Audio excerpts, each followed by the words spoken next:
Welcome, welcome. In this video, we're going to cover how to add controls and filters to your Looker Studio dashboards and reports. First, make sure you're in the edit mode. We'll click on add control here and choose drop down list. We'll only create a few here, and these will be session default channel grouping. Let's change this to sessions, and then click on the style tab. We'll change the text size to 18.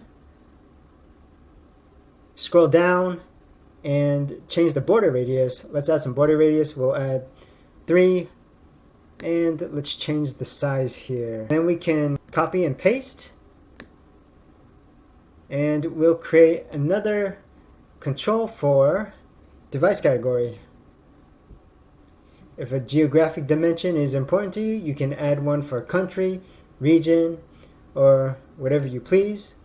And then we'll add another control for the date range.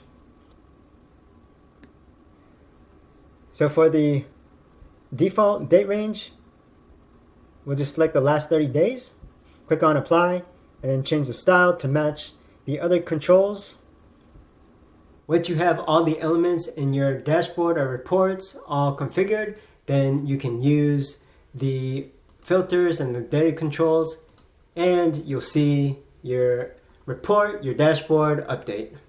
If you want the full comprehensive Looker Studio tutorial, including how to connect data sources and how to configure dashboards and reports, check the link on the screen or the link in the description.